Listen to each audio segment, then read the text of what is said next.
This episode is sponsored by Atomic Mass Games.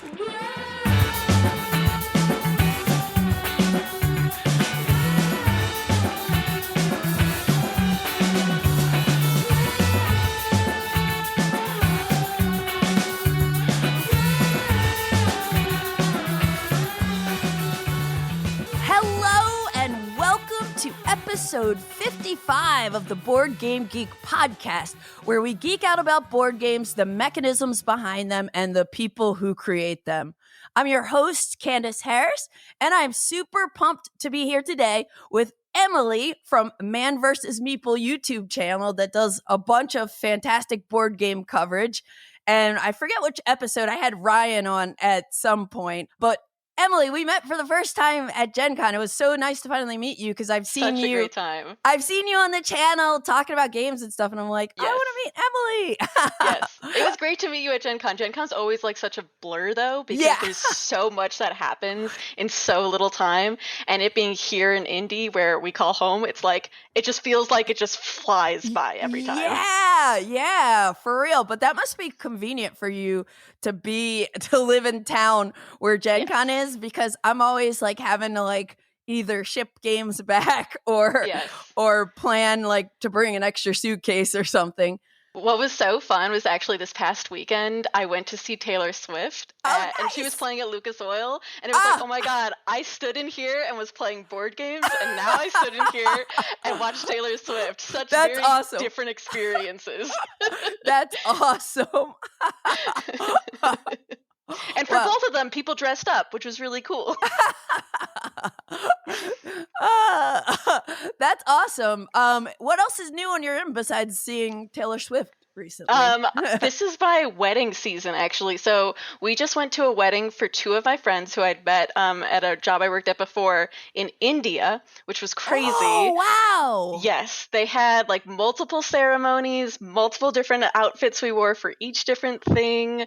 It was a crazy 15-hour plane ride. And then this upcoming week, actually tomorrow, we go to Mexico for a different wedding. Wow. That's I know. Awesome.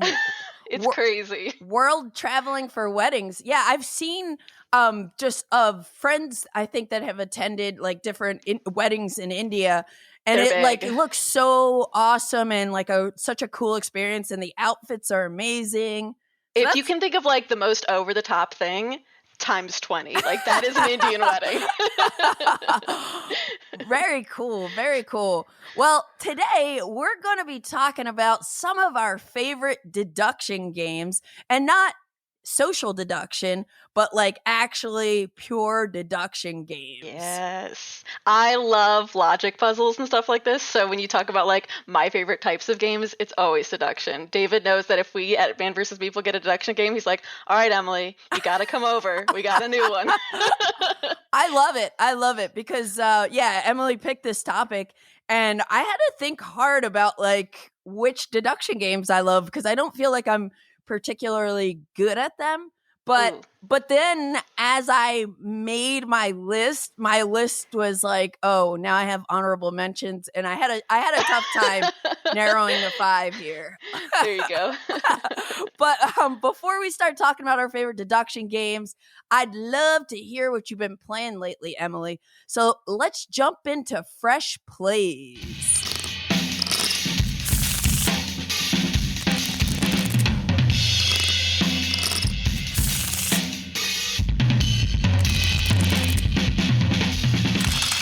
Okay, my first play has been Unconscious Mind.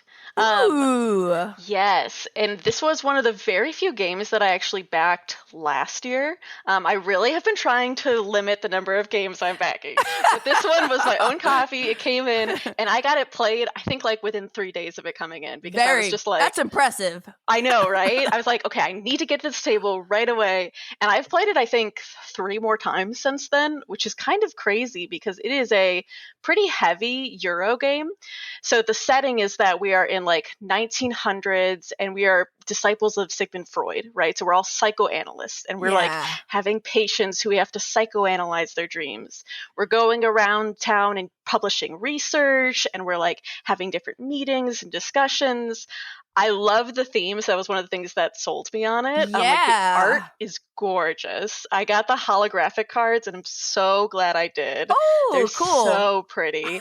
But what you're actually doing in the game is like it's a little bit of it's not really worker placement, but you're choosing your actions, and then it can stop other people from taking those same actions to the same degree. You're moving around a board, but mostly you're like getting resource collection so that you can fulfill the different things you needed for each dream, right? What I love most about it, though, is there's a lot of different ways to victory. So like even though it's obviously about talking to patients about their dreams, you don't actually have to do a ton of that to win. You could also instead more do like a research, putting out theories and dissertations kind of route. Or you could do more about like going around town and like helping other people. So I love that you can do it in different ways to win the game. That's so but cool. Yes, I have loved each of my plays of it. That is awesome. And it's like, so number one, yes, it's so impressive that you were able to get a Kickstarter game that arrived to the table within 3 days. Isn't that crazy? That is an achievement. That's my big board gamer achievement. Very, very impressive. And then the fact that you got the opportunity to play it multiple times, that's really cool. And I love that when you're like excited about something and it's like, let me play this back to back to back. I kind of did that with SETI recently. Oh, yeah. But Unconscious Mind, I saw this. I feel like I've seen it like the past 2 years at Essen. And I've always been like, I love the theme and the art looked amazing. I didn't end up, you know, when I was at Essen, when I was at Spiel, I didn't end up even checking it out or picking it up just because there were just so many games. But it is one that I definitely want to try at some point, because I just remember being really impressed with the way it looks, but like also the theme is so cool. It's so cool. And backers recently got theirs, so ask all your friends who has it, because I'm sure they want to play their copy too. That's right, people in LA, let me know who's got it. Awesome. So that is Unconscious Mind.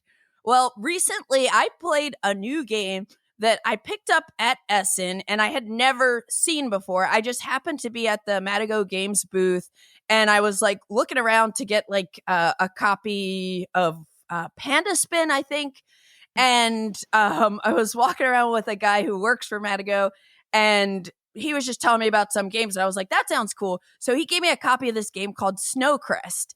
And Snowcrest, to me, when you look at it, like it's a relatively small box, but it has like animals and it's card based, and it just had a really cool look to it. So I was You're pushing all my buttons already. I love cute animals. I love cards. Okay, this one might be for you. So this is designed by Philip Dubarry, and I believe that is the designer of Black Orchestra. For anybody who has played that game, it's like a co-op game where you're trying to take down Hitler. And this is a 2024 release. I think I read that it was crowdfunded, and that would actually probably make sense, because the components that I have in this game are like really, really, really nice. Yeah. And I have wooden tokens for resources, but I also had a set of cardboard ones in the box. So I don't know if it just comes like that or if this is like a deluxe version. No idea. But this is published by Grail Games, and I guess they are kind of like partnered with Matago. I don't know all the details behind that, but it was at the Matago booth, and plays with 1 to 4 players. The setting is like you're in this deep, remote mountains, like snowy land, and you're holy ones trying to like rediscover powerful knowledge that's been lost. So it's kind of like this spiritual sort of quest game. And you have these scrolls, which is one of your main sources of victory points, is gaining these scrolls. And the timer for the game is when the scrolls run out. So like I've only played this once so far. I played a 2-player game and we had 20 scrolls.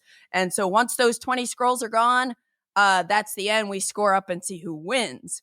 Now, I was talking about the components. This game does not have a cardboard game board, but it has cloths. Oh. Yeah, so the board that's like the common public board is one cloth, and it'll have a market of cards, lots of different cards, and you store the resources there.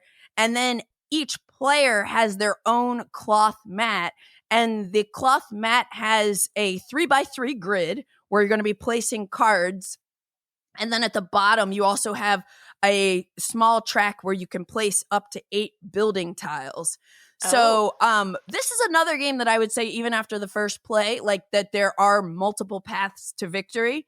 And everything is about these cards. So everybody has their own deck of cards. And you'll start with cards in the corners of your 3x3 grid and one in the middle. And as you play the game, you're going to be like adding more cards to fill in spaces, or you can replace cards and do other things. But the neat thing about it is you have 3 actions you can do on your turn. You can activate a villager, and that is one of these cards. These are villagers we're putting in this 3x3 grid. You can do what it says, and then you flip it over because it's been activated. And like the kind of stuff you'll see is, either just gain some resources or spend resources to do this cool thing. And most of them have multiple options of what you can do with like a single card. So that's super cool. And the other thing you can do is, or another thing you can do is add a villager. So you'll have a hand of cards and you can play one of those villagers into your tableau. And when you do, you have to pay the barley cost. Barley is one of the main resources. And or instead of playing one from your hand, you can buy one of or hire one of the villagers from the market row. So there's a row of 5 cards that you can pay the barley cost. Either way, whether you play one from your hand or get one from this common row, you pay the cost and you put it somewhere in an empty space on your grid, or you can replace one of your other villagers, and then you immediately activate it and flip it over. Okay? So there's this whole concept of flipping stuff over. And why does that matter? Because of the last action you can do the last thing you could do on your turn, and you must do on your turn. If you have 3 cards in a row that are flipped face down, it could be horizontally, it could be vertically, or diagonally, you must rest. And a rest action means any of the cards that are still face up, you get, like, if they have resources on them, you get some resources, and then everything flips back over. Another thing that's very interesting, I mentioned there's a track where you can add buildings. Everybody starts with a farm. And these buildings they're 3 different types, and they correspond to 3 different resources. So if I need to spend barley to buy a card, I can flip over a farm, and that generates 1. And that's like the main thing you're doing with the buildings, is using them for resources. Yeah. So for resources, you can have physical tokens, you can flip buildings, activate buildings to generate resources. And you can also discard cards from your hand, because most of the cards in your hand have like 1 or 2 resources on them. So you can... Oh, I see. So they're multi-use. Yes, they are multi-use. And the cool thing is, when I tell you about one action in particular, is other players never know exactly how much you have of something. Because it's like, okay, you see I have 2 grain tokens. Okay, you see I have one of my farms is still available for me to flip. So that's 3. But I might have cards in my hand that generate 4 barley or something. Sure. And where that matters is there's a meditation action where you basically, if I'm saying I'm activating a villager that's going to let me meditate, I'm going to state an amount of prayer bells that that's one of the resources. The prayer bells that I'm going to put forth to meditate. But then everybody gets an opportunity around the table to upbid by 1. Oh, wow. So what happened with my opponent, my friend Joe, he ended up like looking at my situation, and he offered less than what he had, because he was like, I think I have more than her. And then I had prayer bells in my hand, and I was able to beat him. And when you meditate, so I had to end up spending my resources that I outbid. He keeps his. Sure. But then I get 2 scrolls, which is scrolls are wow, points. of 20. Jeez. Yeah. Yeah. So there's this thing with that action, the meditation. Then there's with the green resource, I forget what it's called. There's a way that you can trigger an action called veneration, where you're going to draw this guardian card that's in that common board. And the guardian card's going to say, hey, it's like almost like it's attacking you. You need to either spend these resources and or cards and or flip buildings, whatever it says. And then everybody else, there's another part that everybody else has to do to deal with this guardian. Oh, wow. But if you can't, or if you don't want to, I think you can move up this omen track, which is not good. Moving to the right is negative omen. So there's a thing like, oh, maybe I don't want to discard 2 cards to deal with this guardian, so I'll just bump up twice on my omen track. So you have a choice, but then the player who called the guardian gets some reward. So Gotcha. it's mostly good. It's not something where you're going to flip it over and be like, I died, because you can always bump up the omen track, you know? Yes, yeah. And then similarly, there's one resource called Juniper. And for Juniper, you, instead of having it just in a pile of resources like everything else, the Juniper gets placed on this deck of forest cards. And it's a certain amount per player, I believe 3 per player. As you gain Juniper, you take it off of this card. Whoever is the player that takes off the last one, we're going to flip over a forest card and something's going to happen. And like an event. Yes. Oh, yes, wow. Yes. And then we reset the Juniper back on. And it's like, so there's like that. That's pretty cool. Yeah. And then the other thing is there are achievement cards, which I totally forgot about, because we were playing for the first time, and my friend Joe was able to get like all 3 within 2 turns. Oh, and no. I was like, I didn't even look at them. That's and one of those things where, like, if you're not sitting right next to it, or if you're not sitting right side up, you just like forget, and then someone else gets all of them because it's right in front of them. Yeah. I'm gonna say, because I taught the game and we were learning for the first time, that I had to concentrate more on explaining things. Yes. And he was actually interpreting it. But achievement cards give you a scroll as well, and they're like first come first serve. There were 3 of them, number of players plus 1. Okay. Anyway, you have all these little things you're doing, but it's just 3 simple actions: either activate a villager, add 1, and then you have to rest when you have to rest. And these cards are all like, there are a variety of them. Like I had one that let me activate it to just get 2 gold, which is a wild resource that can be spent as anything. Yeah. So it was super cool. The other thing I really enjoyed about it, I want to try it with more players though too, and see how it feels with more players. How many did you say it plays? 5? 4? 1 to 4. 4. 1 Gotcha. to 4. Yeah. And the art is really great and everything like that. But at the end of the game, so at the, everyone will have an equal amount of turns. When that last scroll is done, you finish the round and you score up. So you get 1 point for each scroll that you've gotten throughout the game. And then each of your buildings. So if you're able to get at least 6 buildings, you get 1 point for having 6 buildings, 2 points if you had 7, or 3 points if you had 8 buildings. So there's a whole thing where you could try to just get a bunch of buildings to score some points. Sure. And buildings are helpful too, because they like let you flip them to generate resources. Then you also, so I mentioned the omen track. Mm-hmm. If you push your omen track beyond the -5 space, you get like this permanent omen token. That's each of those are going to be -1, and you can't get rid of those. Oh my god! So like there are different things in the game where you can like reduce your omen track. Yeah. So you can like dabble with that. I hate getting negative points in games. I feel like I would be staying so far away from that.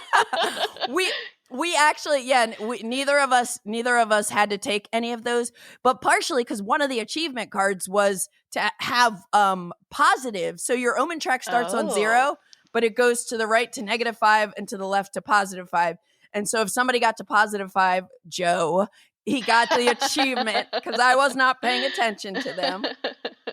So anyway, you might, if you have any of those omen tokens, you lose a point. And then the last thing you do is any cards in your hand, you cash in for resources. Any buildings that are still face up, right? Like when the game ends, you cash those in for resources. And any buildings in your tableau or villagers, you can flip them over to pay for things too. I don't know if I mentioned that before. That's the other way you could pay for things is by flipping villagers in your tableau. And then you see for each of the like 5 resources who has the most, and whoever has the most gets 1 point for each like different resource. For each one. Yeah, and it's a low scoring game, which I love. We ended up tying, but the tiebreaker was most resources. Yeah, so like, you know, we have different strategies. He got all 3 achievements, and yet like we tied, which is crazy. But because he had so many resources, which was part of the problem, he broke the tie. But yeah, it's really cute. It's really good. I want to play it some more and see, you know, how it feels with different players. It's fast. I think it sounds like it would be a quick little elegant game. Yeah. I want to say like 45 to 60 minutes. Like, nice. Yeah, so it's cool. I know you like tableau builders. I love tableau builders. Yeah, it sounds really interesting. I love stuff too where you have to like look at the timing. Those junipers really like piqued my interest of like, like when are they going to take it? When are you going to take it? And like the thought of outbidding people, it kind of reminded me of 10. I had just seen people playing it, and like when you can use your cards as money as well, and people don't think you will, so they're like, you can kind of fudge the numbers a little bit, have a little bit of secret information. That it always makes it more fun. 100%. So the other cool thing besides like the juniper tokens, like that is really cool to see like, oh, like I want to be the person that pulls the last juniper because I'm going to get a reward and it's going to like impact everyone, but I get something cool out of it. But the other cool thing with this game is this whole concept of when you have 3 villagers in a row that are face down, you must rest. So you're trying to position the villager cards that you add to your tableau and you activate them in a way that you can use as many as you can before having to rest. Yeah. So like playing around with that is really interesting as well. So yeah, this game's called Snowcrest. I had to bring it up, and I had never heard of it, and that's like why I wanted to talk about it, because I was like, oh, this is really cool, and it's like good looking and great components. So yeah, so I'm looking forward to like exploring this one more. That's cool. I'll have to check it out. Yes, yeah, I think you'll like it. So what else have you been playing lately? The other one I played recently was Lord of the Rings Duel for Middle-earth. So this was one I saw at Gen Con actually too, and I was like, oh, this looks like Seven Wonders Duel, and I love Seven Wonders Duel. Me too. It's so good. And my sister and I can just play it like back to back to back to back. Yeah. And so it was designed by Anton Boz, Bruno Cathala. It's released this year in 2024 by Repos Production, who also does Seven Wonder Duel, and it's a 2-player game. But instead of just having kind of like the abstract, like 2 people at war, you're actually using the Lord of the Rings as your theme. Cool. Which is weird for me because Lord of the Rings is like the one thing in like nerddom that I'm not really into. Interesting. Yes. So I did watch the movies. I haven't read the books, and every time I watched the movies, I fell asleep. And then, like, I tried to even rewatch them on the way to India, and I got half an hour in, and I was like, I just can't do this. Actually, that was me for a while, and then at some point, like, I was just like, what is this Lord of the Rings stuff? And at some point, I like just fell in love, and now I'm like, oh, it's so Did you watch the movies? Did you read the books? How did you get that love? I just don't know how people do it. Okay, so some of my friends at some point, when they discovered I had never seen any of them, like made me do a marathon day where we watched them all, and I was still like, okay, whatever. Then at some point, I picked up The Hobbit. Like I bought this like book set that has The Hobbit and all the Lord of the Rings books, and so then I like read The Hobbit, and I don't know if just like as like I've moved through life, I've just gotten more into like fantasy stuff, and but I love fantasy. Wheel of Time, totally my jam, but I've just never been into Lord of the Rings. So as we were playing it, David was telling me, explaining all the lore. He's like, you're Sauron, and this is what's happening, and these are the people, and I was like, I don't understand. You're using random words. Like, and I was like, you need to explain it to me like I'm someone who doesn't understand any of it because I don't understand any of it. That's Eric Martin too. Eric Martin doesn't know any Lord of the Rings stuff. Yeah, but basically it's like, you're the bad guy. The other person is the good guy. We're warring for Middle Earth, right? Yeah. And like, we're trying to put guys out there and towers out there. And if you ever control more of the board, like if you can have presence in all the different areas, you'll win. Which is very different from Seven Wonders Duel, the way they have it working. And I liked that because, so basically instead of the military track where it's like a push and pull. Just a push and pull, yeah. Exactly. You actually have a physical map. And at first when I saw that, I was like, guys on a map, not what I wanted anyway. But actually, it's really interesting, those towers you get from like basically the equivalent of wonders. So when you can build a wonder on your turn, a lot of those give you a presence in a tower, which is very hard to get rid of in an area. The other way you can get presence is you can actually add guys to the map. And so that's going to be done through other cards. I should say the main thing we're doing is like Seven Wonders Duel. You have like a whole list of cards you can choose from. You're going to pick one and then it might reveal new cards. And it's just going to be my turn, your turn, my turn, your turn. We're adding these cards to our tableau. They're going to give us resources, which we can use to buy new stuff, or they're going to give us like one-time abilities. But yeah, it was very interesting because there were points in it where I was like, okay, I'm doing okay. David would take a move, and I was like, oh shoot, he's one away from winning. Like, I'm not in a good spot at all. And there was one point where he thought he won the game. He was like, I win. And I was like, no, wait. I still had a guy there. And the way presence works is like, if you move your moves into a spot where someone else already is, they basically just 1-for-1 will cancel each other out, right? So if I have a guy in the area, you put 2 guys into that area, one from each of us cancels out, your one guy stays there. Cool. Deterministic, yeah. Exactly. He thought that he was putting 2 in, but he's actually putting 1 in, which was enough to cancel us, but he didn't have anything left over, and I was like, okay. David! I was so close. And the thing that's really interesting, too, is so you play over 3 eras, but there's no points in this one. This one is just one of you is going to win, or no one's going to win. And so once you get to the end of the third era, someone will have won. They could have either won by that military presence, or they can win by science again. So collecting a set collection of the different types of objects, which is actually in this not science. It's getting the different races of people's support. So you're like banding everyone together. Or you can get the ring track, right? The ring track, right? So if you're the good guys, you're trying to actually get to the ring before Sauron does, and if you're Sauron, you're trying to get to catch up with them quicker than they can get to the ring. Yeah, that's how I ended up winning, so I was glad about it. Oh, nice! Wait, yes. which side were you? I was Sauron. Evil prevailed. Oh no! Poor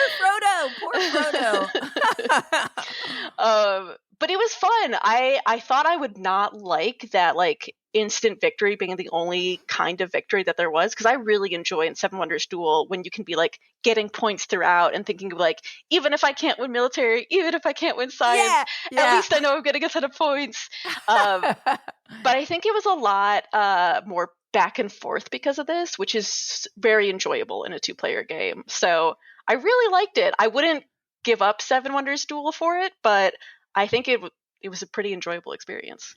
Cool. And I know, like, at some point, I'm wondering, I'm going to get a text from you, like, it might be 2 years from now, it might be 2 weeks from now, it might be 10 years from now, but I suspect you might get into Lord of the Rings at some point. I'm just like, it's still just eluding me. I'm waiting for it to come. I swear, when I watched the movies, I was like, okay, I'm going to love this. All of my friends love this. Everyone I know loves this. I love fantasy. And I just watched it. I was like, I don't get it. Well, like, so this one, I'm same with you. I love Seven Wonders Duel, but I do love Lord of the Rings. So I was like extra hyped for this, which is kind of funny that I don't have it yet. I think it's like sometimes when I know I'm gonna own a game and I'm gonna love it forever, like, you're I'm not in a patient. rush. Yeah. Like, I'm a little more patient. But like, I thought that was so cool the way they they have that ring track and the way you're moving up, and it's like this like clear slidey board. Yes, and they both slide. So like when the good guys go up, it slides one, and you could go over like bonuses and get things. Yeah. And then when the bad guy goes up, he also slides independently. So you can like both be sliding on different turns and getting bonuses. It was pretty cool. I like the way it looks and actually works. Yeah, okay. Now I'm pumped to play this. I'm getting impatient again. So that is Lord of the Rings Duel for Middle-earth. Awesome. Well, I'm going to talk about a 2-player game that I played recently too that is actually like super duper cool. It is a game that came out at Essen, and it's called Operation Barclay. It's designed by Maurice Suckling. It's a 2024 release from Salt and Pepper Games, who like they just been putting out bangers, like these small box bangers lately. But in Operation Barclay, first thing that attracted it to me is like I like historical games. I like 2-player like tense games, and Maurice Suckling is just like a really good designer in this space.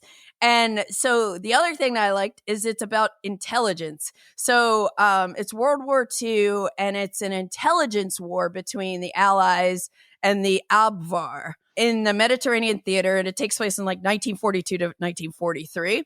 But the way this game works, and this kind of like fits in our deduction conversation a little bit, is the one player who is the ally side, that is the London Controlling Section, LCS, which I guess they were the core intelligence agency for all of the Allied intelligence at this point, cool. Or in this theater, this time period. So one player is going to be the LCS. And so I played as the LCS for my first game. And what that means is you're going to secretly put all these really nice plastic kind of acrylic chunky hex tiles out on the board, such that 2 out of 5 sectors, so there are 5 sectors, a small board of a map, and there are 5 sectors, and one of them is you're secretly placing your main offensive kind of area. And then you have another one that's going to be a secondary, and then 3 that are not. And the one that's your main offense has 4 green like success kind of radar-y looking tokens and 2 red ones. And then your secondary location is going to have 3 green ones and 2 red ones. And then all of the other areas have just 2 green and 3 red. So you as the LCS player are going to place these tiles face down so that the Axis player, the Abwehr, doesn't, like, they need to deduce where are the allies, attacking from. And the way you do it, so that's like this setup. This is a card-driven game, but not like a CDG. It's like a poker style game. Ooh. Because you're going to have a hand of cards, 4 cards. You always have a hand of 4 cards. And one at a time, you will play 1 card face up. I play 1 card face up. You play 1 card face up. Then I play another card face up. You play another card face up. So we put 3 cards face up. And some of the cards, a lot of the cards have effects on them, special effects. Like, oh, you can draw 2 cards off of this deck and keep 1 and put 1 in this other area, So a lot of them have some kind of cool effect. But after we put those 3 cards face up, now I see like, you might be working towards playing a straight, or you might have, I see you already have a pair there, so you might get 2 pair. Mm-hmm. And so then we have to bet on who we think is going to have the better poker hand after we place 2 more cards face down. So you put 3 cards face up, you have some information, sure, and then we bet, and I'm like, oh, Emily's definitely going to win this.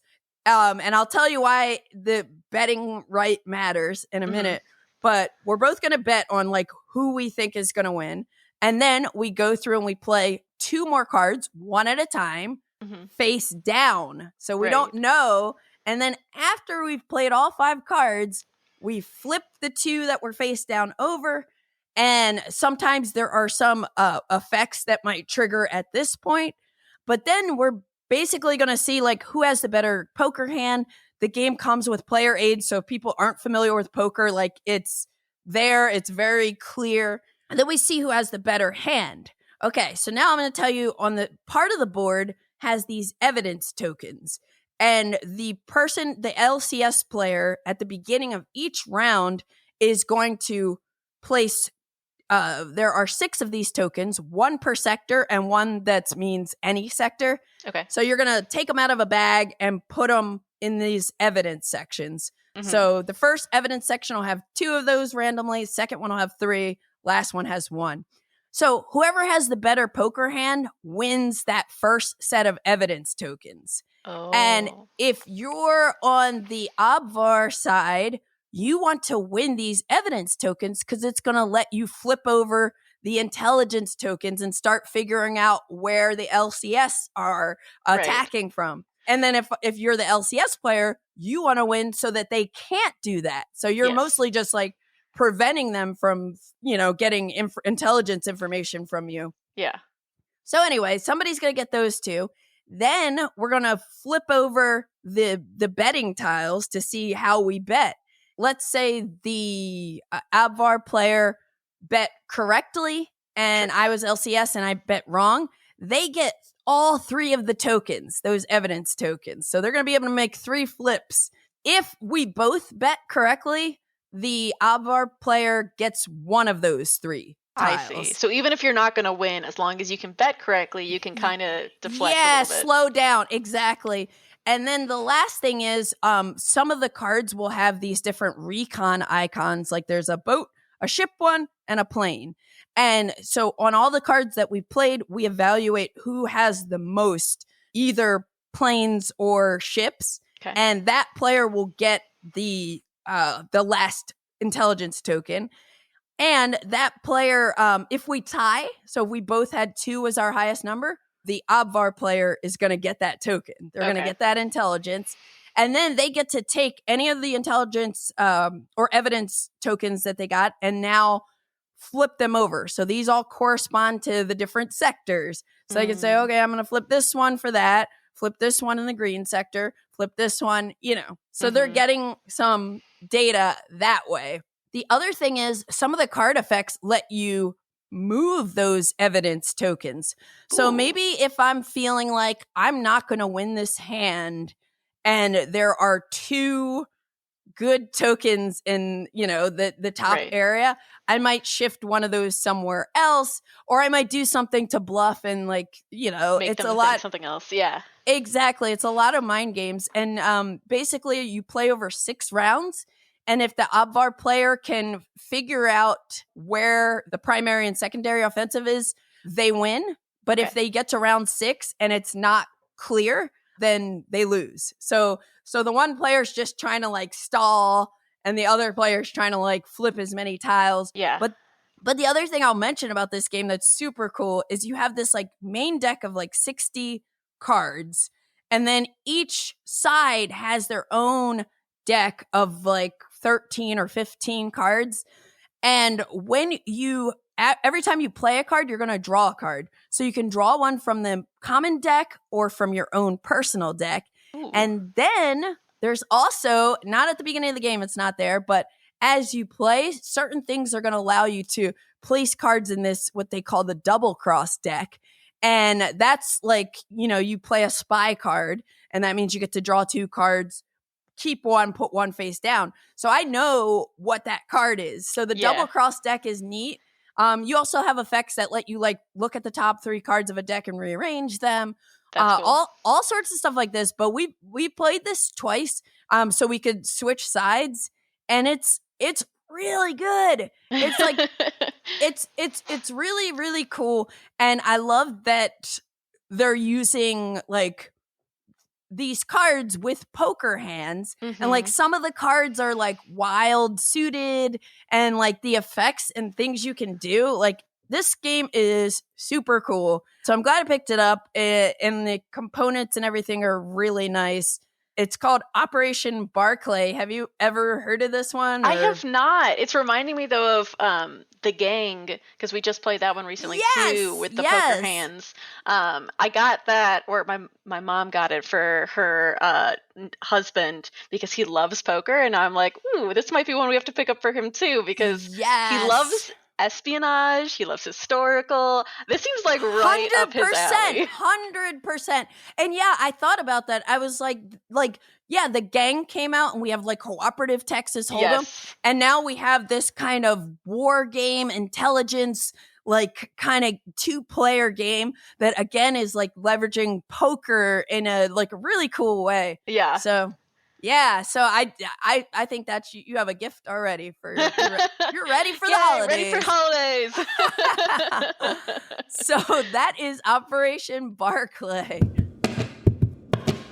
And now a word from our sponsor. Miniatures games from your favorite worlds with Atomic Mass Games. Build and paint characters from across the galaxy or from the streets of New York with games like Star Wars Shatterpoint, Star Wars Legion, and Marvel Crisis Protocol. With easy-to-build miniatures, accessible rules, and exciting gameplay, take your game night to the next level with Atomic Mass Games. Collect, assemble, and paint your favorite characters and pit them against one another in epic battles with exciting scenarios, thematic encounters, and intense duels. Pick up a core box at your local game store to start your journey with tabletop miniatures games. With battles in the Marvel Universe or missions in the Star Wars galaxy, Atomic Mass Games has the game for you. Preview rules, characters, and more on the Atomic Mass Games website, and visit your local game store to pick up your own core set and begin your adventure today. All right, let's talk about deduction games. So, like, for people that don't know, I mean, I'm sure many people know, like, what a deduction game is. But for people who don't know, like, how would you kind of describe it? I think of deduction games as games where there's, like, a puzzle you're trying to figure out with logic what the secret information is. So this could be something like a social deduction game where like people have roles, someone's the bad guy, someone's the good guy, but you don't know who's who. Or it could be like word deduction games where there's a secret word or you're trying to like Wordle trying to guess what it is. Or it could be more like pure deduction where there's like a secret phrase or a secret number or some secret piece of information and you have to, through all these logic and clues, figure out what it is and what's going on. Totally. And then also like hidden movement games too. Yes. Because they're like hidden movement games, you'll have usually like one person and the rest of the people are trying to like find that one person. So that's like another form of, or like a subgenre within this like deduction category. I think for me, like I don't think I'm very good at deduction games, but I do love the puzzly nature, and I find it so satisfying when you can get it, when you figure it out, you know? I love that like a good deduction game makes you feel smart, right? Like because in the end, when you get it, you're like, oh my gosh, I'm so clever. I got that. Yes. So it's just enough of a puzzle that you're like, at first you're like, I don't know if I'm going to be able to do this. But then by the end of it, when you do it, you're like, ooh, now I feel good. Like I solved something hard. It's like a little trick. Totally. And like I was trying to think about like what were like some of the earliest deduction like board games. Mm-hmm. And I looked up Clue, and Clue came out in 1949. That's crazy. So crazy. And it's still like alive and like all these different IP versions of Clue. Yeah, that's wild. 1949 is quite some time ago. Yeah. And then there's like Scotland Yard, which I've never actually played, but that's like I think that's more of hidden movement, right? Yes, yeah, it's a hidden movement game. One game, I don't know if you've ever played this, but something I played growing up that I loved was a game called Mastermind. Oh my God, I love Mastermind. Yeah! Yes. I would always be the mind and my sister would always be the master. So she'd come up with a code and I'd be like, just come up with a code for me. I just want to play it one more time. Yeah, then deduction is for sure your thing. Mastermind was like really, really cool because it's like you have the one person that makes a combination of these different colored little pegs Yep. in 4 of them in a certain order. Yep. And then the other person is trying to deduce, and they basically like put in a combination, a guess. And then the other player is using these like white and black pegs to say, hey, you have one that's right, but it's not in the right position. And then, oh, you have one that is right and it is in the right position. Yes. Or all of this is wrong or whatever. And then you have a certain amount of turns to like figure it out. Yeah, you've got like 10 guesses to try to get to that code and to try to see how fast you can do it. And it's always fun. We would play them like, could you do double colors or no repeated colors to make it harder? Oh, yeah. But it was a lot of fun. I think we lost those pieces all over the house way too many times for my parents to be happy about it. I could totally see that. The other game that I don't know if you have any like childhood deduction games like that besides Mastermind, but Stratego. Stratego was a game that I loved growing up, and that's got like, you know, you're trying to figure out what the other person's pieces are that are where. I don't remember exactly how it works. I just remember loving it. I've never thought about Stratego as a deduction game, but it is like you are trying to figure out hidden information. You're trying to figure out where all their best pieces are, because it has that complicated system where it's like a spy can kill your best guy, but also like the lowest person as a 2 can kill the spy. So you're like, you have that triangle of like, if you know exactly what person it is, you could do some really cool moves. But if you don't know who it is and you're just guessing, you could end up like losing terribly.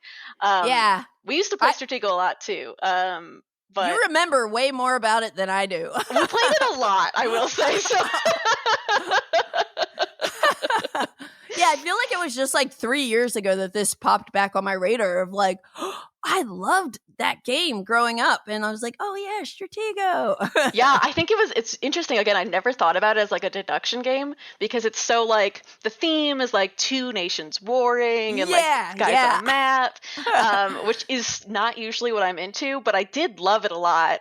And I remember it being the one game where I was like, okay, it has a lot of pieces and components and like generals and guys, but I'll play it. Yeah, I guess that makes sense, that if it was more like, if you think about it more from the deduction standpoint, that's probably why I loved playing it so much. Yeah. So for your list, I mean, this must have been really hard for you just to narrow down to 5 deduction games. It was. So I went with mine based on what my current top 5 are, and some of them I was a little bit sneaky with, so that way I could like mention multiple, mention another thing. Yes. I love it. I do that all the time. But this time around, I came up with my. It was really hard. 2 are obvious, because again, same with you. Like, I'm thinking about things currently, like right now, what I'm excited about. But then, like, I do have 3 honorable mentions, which I think I'm going to save for the end. Okay. And then you can, if you have any extras. But yeah, let's start with your number 5. My number 5 is Hooky, which was designed by Friends of Acima and James Miller. It was released last year in 2023 and published by Rio Grande Games. It plays 3 to 5, and Hooky is a super cute little game about kids skipping school. Love that theme. It is fun though, because then you get to say I'm playing Hooky when you're playing Hooky. But that was clever. The premise of it is that there are a child for each letter of the alphabet. So like A for Acima. And one of those children isn't coming to school today. 3 of them are coming in late, and then of the rest of the children in the school, they're getting divided up into different classrooms based on the number of players. So like if you and I are playing with one other person, each of us will get a third of the people. 3 students will come in late throughout different rounds, and then we have to figure out who is the one student who didn't show up to school today. Cool. It's very fun. We actually played it, speaking of wedding season, we played it at one of my best friend's weddings a month ago in Indy. Hooky. She did like a board gaming theme to her wedding too, which was yeah! so fun. That's amazing. Yes. So even though I was exhausted by the end of the night, they were like, someone wanted to play Hooky, and I was like, okay, I'll teach it. It's super fun. Cool. But you're just like, you're using 5-letter words to try to guess other people's letters that they have. So if I say like, okay, Candace, in the word today, how many of those letters do you have? Today. And if you 2. have 2, then Just- I'm marking that down. I'm saying, okay, maybe I think she has the T and the Y because I have the O, and I think someone else has the D, or maybe I think Y is one of the secret words, secret letters. It's a lot of thinking. I will say that. There's a lot of downtime where people are like sitting there being like, what could this be? What's happening? But it's really fun to kind of watch around the table as different people are interacting, and you don't always have to choose the same person you're asking. So you can kind of like keep changing who you're giving words to and like what information you're getting. And you can feel a little bit sneaky when you like come up with a good one, or when someone else comes up with a good one, you're like, ooh, actually that gives me a lot of information. Cool. So I'm guessing this is competitive where you're trying to be the person that comes up with who was cut in school. Yes, at the end of the game, so there's 6 rounds, and the last 3 rounds you're going to be taking guesses as to who you think skipped school. And then you'll get points based on how many guesses you got correct and at what times. You also get points if you can guess which students are in the other classes specifically. So if I can say Candace had A, B, C, and E, and I got all of those correct, I'm going to get a point for each of those and an additional point for getting them all correct. Gotcha. You just made me think about another one, and I just added it to my honorable mentions. Oh my gosh. Yeah. But I've heard of Hooky before. That sounds so cool and like very thinky, and I love the theme of it. It's very cute. Yeah, I feel like I had like my friend Ben or like somebody told me about this like months ago, a couple months ago. So I'll have to check it out. Awesome. Yeah. So that's Hooky. Okay, so the first game on my list is a game that I rarely get to play, but every time I play it, I like want to play it more. And then I have trouble getting it to the table, but I really want to, and it is Tragedy Looper. Ooh, I have not heard of this one. Oh, okay. And I actually have both versions. Like I have the original Tragedy Looper, and then I have a review copy of Tragedy Looper New Tragedies, which is the newer version. I think it's like, you know how some new versions, everybody's like, yeah, that's the better version, get that. Sure. I think there are some things that were improved, but I think some hardcore old Tragedy Looper people prefer some things about the older version of the game. I think I can't really have a major opinion yet because I haven't played it enough. Sure. But so if we talk about the newer one, Tragedy Looper New Tragedies, it came out in 2023 from WizKids, and it's designed by Shin Ito, a designer known as Bakafire. And this is a weird game. Like, this is part of the reason it made the list is because, like, there's just, like, nothing like this game. But one person in the game is going to be a mastermind. Okay. And the other people are trying to figure out, you're basically trying to figure out a story. So there's, like, a main plot and a subplot, and there are, like, different characters involved. And you have this game board where you have different characters in different rooms, and the mastermind is going to do stuff to hopefully make us hit a point where there's a tragedy because like some characters clash that we moved, or so different things could happen to cause a tragedy to be triggered. And then we loop back and you almost like reset. So you get like more information. It's like Quantum Leap or something like that. You get like some information, but you have a timer of how many times you can loop before the game ends.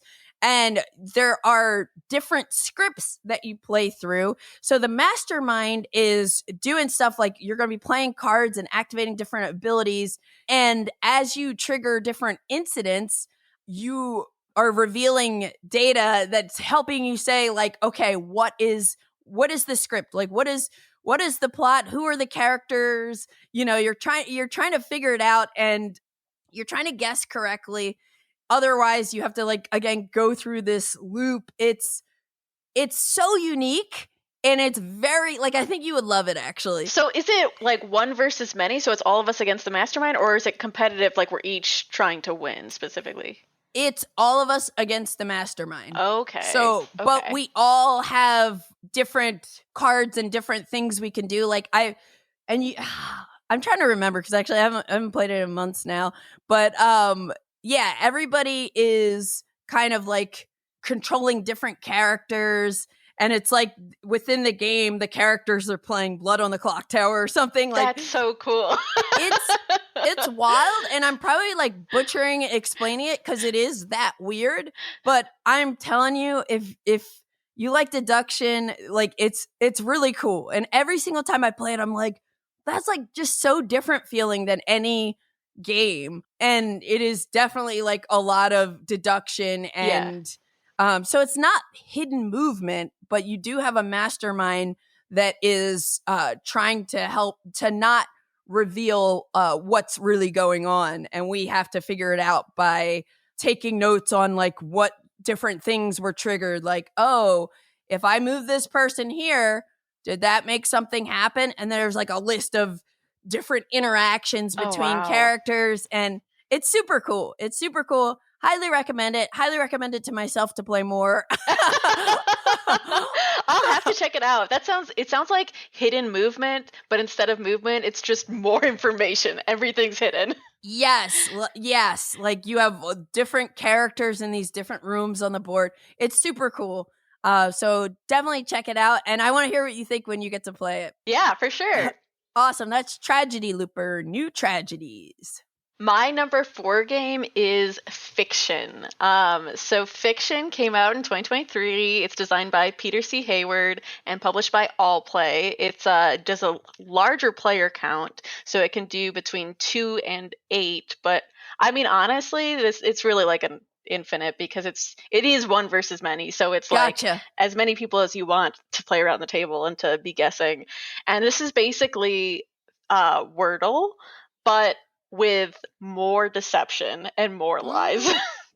Love it. So you have one person who's the librarian, and they get to pick a 5-letter word from one of the books. So the thing about it is they're each different books, like Moby Dick or Little Women or something, and you pick an actual page from that book, and they've highlighted all the words that you can choose. They've given them if they are an advanced word or an easier word for people to get. And then they're going to write on their sheet what the word is. The rest of the team is going to be guessing different words. And when you do a guess, so again, you're guessing today, you're going to give it to the person, and the librarian's going to stop the clock. You have usually 20 minutes total to guess, 10 minutes in each half. And they'll stop the clock, and they're going to give you back information on which letters were correct or in the wrong spot, or correct in the right spot, or not in the word at all. Except each time the librarian has to give you one lie and only one lie. Oh. So even there are times when, as the librarian, you don't even want to lie because you're it'd be better if I could just tell you the truth for this one. But you always have to do one specific lie. So it's Wordle times 10 almost, which is why it feels fun to play in a group, because then you get to someone could be throwing out words, and someone could be looking at the deduction, and someone could be oh, you guys just made me think of this thing. And I love when it comes together like that, where in conversation people suddenly get it, that this is it. I think it's genius in the way that it has the time limit, because 10 minutes sounds like a pretty long time to be guessing words. But then when you're playing it and when you're doing it, you're oh man, how are we running out of time? We're running out of time. And a 20-minute game is so much easier to commit to, because you're just it's literally going to take 20 minutes. It can't take longer than 20 minutes. So 20 minutes, and then you'll either have won it or you won't have won it. But I love playing it. I love being the librarian because it's super fun to watch people try to get the logic and figure out the little traps I've laid and try to do things. Yeah. But I also love playing in the group, because I get that super fun feeling of I got it. I finally got there. We saw what you were doing. There are 3 fact or fiction tokens in the game that you can use on a specific letter of a word you just guessed. So if I did today and you said D was in the correct spot and the correct letter, and I was like, I don't know if that's right.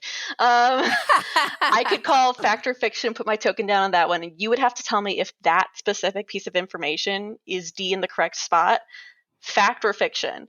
And if it's fact, yay, I know that one for sure. If it's fiction, it could mean one of 2 things. It could mean that either D is in the word, but not in the right spot, or that D is not in the word at all. And people forget that. So they usually think like, oh, it means it's on the word at all. And they go down that path. Exactly, exactly. And it's so fun to watch people like go down those paths. And then like when they hit that moment where they're like, oh, wait, what if? And you're like, I love that game. It's so much fun. And the fact that you can just play it 2-player too, I think is a lot of fun. But I feel like it's better in groups because then you just have more people to play off of and to like, come up with ideas. Cool. So that like I've never played fiction, and I'm so glad you're talking about it because I feel like it's another one that I've kind of been curious about. And Yes. I don't think I knew much about it. I think someone else told me it was once again, someone told me about this. But that sounds really fun. And I like that you can play it with a bunch of people too. Yeah, it's a lot of fun. And since most people have played Wordle, like been on the craze at some point, it's much easier to explain to people and they kind of get it more easily. That's cool. So it's not like a 20-minute teach or anything. It's just like, oh, have you played Wordle? Then you pretty much know how to play already. Awesome. So that's fiction. The next game on my list, I'm curious to know if you've played, is a solo game. Ooh. And it is called Black Sonata. I have not played Black Sonata.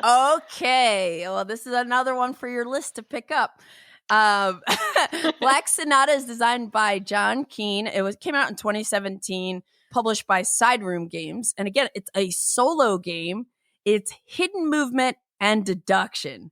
And like that, just saying a solo hidden movement game, what? Like how do you design that? Who designed that? So it's super cool. It's a small box.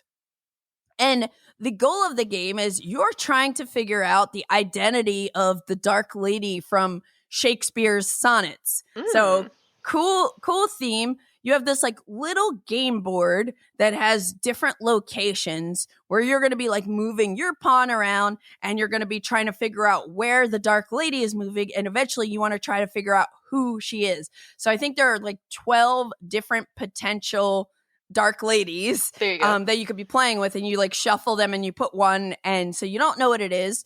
But the way it works is like there's this stealth card that you'll make this stealth deck at the beginning of the game, and the stealth deck is going to tell you where the lady is moving. And the way you can tell where the lady is moving or where she's potentially moving is based on like these icons. So different spaces have, a couple different icons, like, I don't know, whatever, a key, a heart, a music note. So they're different icons, and basically you will see, because every turn, if you're playing one of the easy stealth deck setups, she moves every turn. Okay. But if you play harder, she may or may not move, which then like opens up other options of where she could be. So sometimes, depending on how things are set up,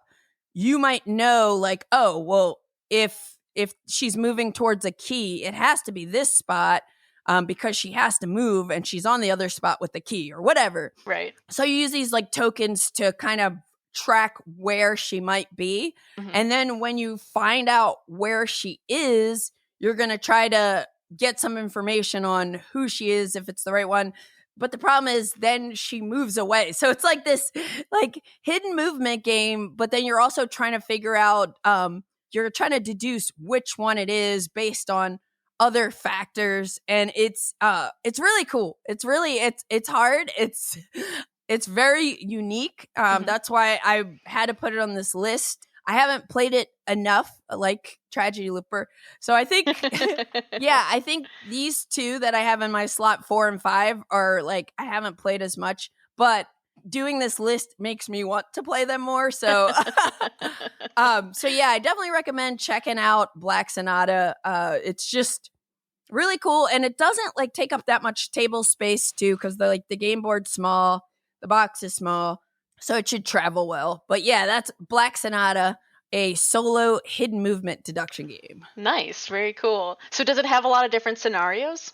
Yes. So on these stealth cards, you have 8 different potential movement sequences. Okay. But then you also have 12 different ladies.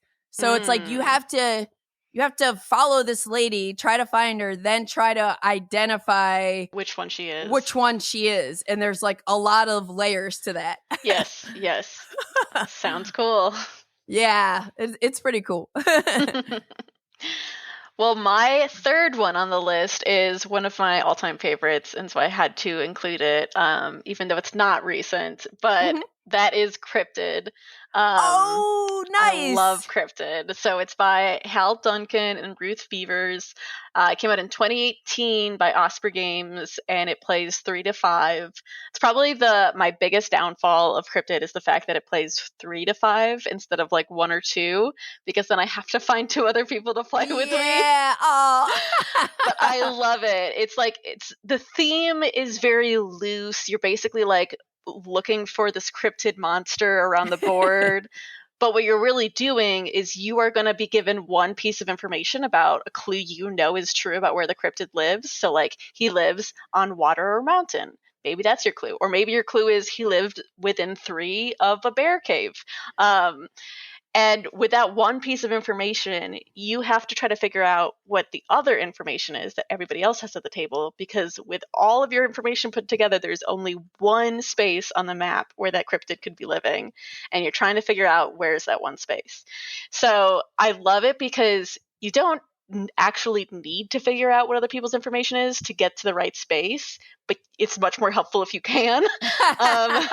So there are inevitably times in the game where you're like, I think I know yours, but I definitely don't know yours. And then someone does something and you're like, wait, never mind, I don't know yours. Yeah. But it's so much fun, like being there at the table and like trying to like give people information, because you have to give them information without giving away too much. So trying to be a little bit sneaky and like knowing the recency bias and knowing that I haven't put something over here in a long time, so maybe they'll think that it's not over here because I have been kind of like ignoring that part of the map, and just trying to play a lot of mind games with such a simple, elegant game. Like really each turn what you're doing is you're saying, could the cryptid be here for one player? So like Candace, could the cryptid be here according to your rule? And you say yes or no. Yep. And if it's yes, that's a lot of information I'm getting. If it's no, that means I have to also put out a piece of information saying somewhere it can't be for my clue. Yeah. So I forgot how good this one was. It's so much fun. I think, again, like my biggest problem with it is that you have to have at least 3 people. So a lot of the time I'll be like, let's play Cryptid. And then I'm like, oh, I don't have enough people to play it. Yeah, this is actually the game that came to mind first when you said deduction games. Like, yes. I feel like I always think of Cryptid first because maybe it was like, aside from Clue and Mastermind and old games, like I feel like since I've been in the hobby, it was the first like deduction game that it's pure played. Deduction. Like there's nothing else going on with it. It's just like you have a piece of information, all the pieces of information are going to go together really well, and then that's going to give you one answer together. Yeah. And then there's like a booklet, right?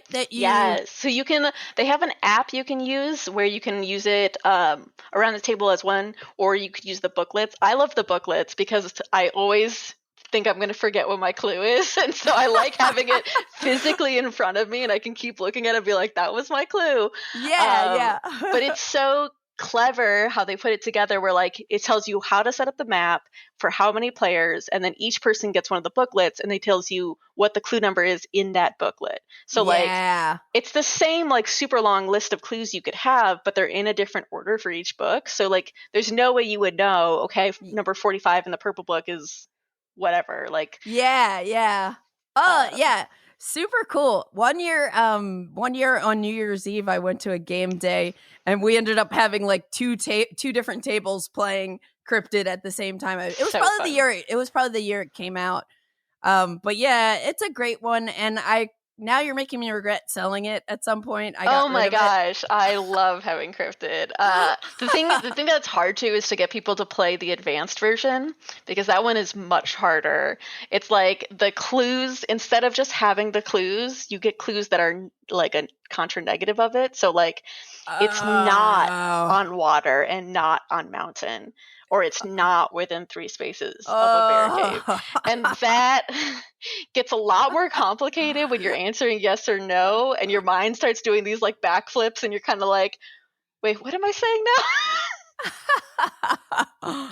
Awesome. I want to revisit Cryptid now. Yeah, I remember liking it like a lot. I thought and it is like such a clever design. Yes, and it's quick too. It doesn't take that long. Cool. All right, well, that's Cryptid. The next game on my list is called the Shipwreck Arcana. Shipwreck Arcana is a small box card game, mostly cards, designed by Kevin Bishop, and his twin brother, Matthew Bishop, does the art for the cards. And the cards are like super, like the art style is really cool. They kind of have this tarot card vibe to them. Ooh, nice. This game came out in 2017, and it's published by Kevin and Matthew Bishop's company, Meromorph Games. It plays with 2 to 5 players. It's cooperative. And thematically, we're trapped in a drowned world, and, you know, me and my allies are doomed, and we need to predict each other's fates and escape. So that's what it is thematically, but it's basically a cooperative deduction game. Cool. So you have this deck of Arcana cards. Again, they have like really cool art, and they'll have some kind of rule on them. Mm-hmm. So you'll lay out like 4 of those cards, I think. And then you also have a card that is kind of your time track. It's like an hour track. And you have 2 markers. One is going to be to track your score. That's the green happy marker that you want to move forward. And then there's a red marker that's you don't want this one to go forward. It's the doom marker. Because if the doom track gets to whatever your like victory number is first, I think it's just like around the track, you lose. But if you can beat the doom and make the victory one go first, you win. Oh, cool. And again, it's cooperative, and you can adjust the difficulty of the game by like moving forward where that doom marker starts and stuff like that. But everyone has a set of tiles, identical tiles, just a different color, that you're going to put in front of you in a line 1 through 7. Then you have this bag that has fate tokens. So you have 3 copies of each number, I believe, 3 1s, 3 2s, 3 3s, up to 7. And on your turn, at the very beginning of the game, you don't have any fate tokens. So you're going to reach in this bag and you're going to draw 2 and not show your teammates. Mm-hmm. Then with one of those tokens, you're going to put it on one of those Arcana cards to basically help your team guess what your other face down fate token is. Oh. Yeah. So, for example, like one of the cards might say, if you put a fate here, that means your other fate is even or something. So you're giving information by which Arcana card you're putting one of those fate tokens on. But you have to think about, as a person who has the 2 tokens, you have to think about all 4 of those cards, because sometimes 2 of them might be helpful. Sometimes like 1 is going to be like definitely the most helpful or obvious. Sure. Usually not. But and there's another thing I'll tell you about in a second that you have to factor in. But like, so I put my token on this one Arcana card, and I'm telling people that if I put my token there, my other fate is a lower number. Let's just go with something easy. So then they're going to tell me, I had that line of 7 numbers in front of me. they're going to say, okay, Candace, they're going to talk about it and be like, all right, well, we know it's not, that it's got to be less than 6. So, or less than 5. So can you flip down your 5, 6, and 7? So you start using that line to kind of like figure out what it can be. Sure. Oh, she didn't put it on there. So that means it's probably not odd. So can you flip down your 1 and 3? And so they're trying to guess what my other token is. Yes. Now, if they make a guess and it's wrong, Doom is going to go up and those tokens just go back in the bag. But if they decide not to make a guess, which you can choose not to make a guess, I hold that 1 token still face down. And then on my next turn, I just draw 1. So now you have maybe some data of what this might have been. And then like I have the choice at that point of like, do I place that one out or do I save that since they already know something and use the other one? Sure. Then the other tricky thing with this game is each of those Arcana cards where you're going to be placing a fate token on, they have a number of moons because they're eventually going to fade away. Oh. So I think it's like 1 to 3. Maybe some of them have 4 moons. I don't know. But the number tiles that we have pips on them. So I think like 1, 2, and 3 have a single pip. Maybe 4, 5 have double pip, and 6 and 7 I think have triple pips. So when I put a fate token on one of those cards, if the amount of pips that are currently on that card are more than the moons, then that card is going to fade. And if that card fades and we haven't made a successful prediction, Doom goes up by 2. Oh, wow. So there's a whole thing about like, oh, I have a 7, which is 3 pips. But if I put the 7 on that card, it's going to fade. And I don't know if they're going to be able to guess it. Yes. Like, so you're trying to think about which one you're kind of giving clues on. Yeah. But when they fade, whether you get it right or wrong, the card flips over and now you have an ability that we can all use. Ooh. And then you would draw a new one. So basically like some of these, like if there was a Arcana card that had 3 moons, I could put a number on there that only has 1 pip. It's still there. You could take your turn. You could put a number that has 1 pip. It's still there. But the minute somebody puts something that has any pips at that point, it will fade. So you're like managing like when that's going to happen. But it's super cool. It's like a small box of cards, very thinky. Some of the cards in the expansion get incredibly hard. Really? Like with the rules. Yeah, like sometimes like things could be like, oh, if it's within plus or minus of your other fate. Oh, it's, there are all sorts of like rules. But again, you're trying to like help your team not, make the correct guess. Right. Because and you have 4 different options you can place your fate on. Yes. Also, if your fate doesn't apply to any of the cards, which is very rare, then you have to put it on the hour track, which is still data. Like, hey, my other fate doesn't line up with any of this stuff. Yeah. So it had to go here. So, So anyways, that is Shipwreck Arcana. Have you played it? I have not. I've heard of it though, and it's reminding me. I love cooperative deduction games too because it's reminding me of Hanabi, which didn't make the list for me. Yes, Hanabi's was definitely one of the ones for me that I thought of, and the same kind of thing, right? Where you're like racing against the clock and you can't make so many mistakes. But the hard part is always like, what information do I give other people versus what do I know? Because like, when you're looking at it, you're like, oh, this is very obvious to me. Right. But everyone else is like, they can't see what you can see. Right, and so then you're like, oh, actually, that wasn't super helpful information, was it? And then as they discuss it, you're like trying not to cringe in certain moments and just keep a straight face. I think you will love this. Like, it's super cool. I haven't played it in a while, but like it stays on my shelf. And like when I first got it, I would play it a lot. It's like just so easy to bring places, doesn't take up much space. And it's super fun and thinky. So, cool. Yeah, that's Shipwreck Arcana.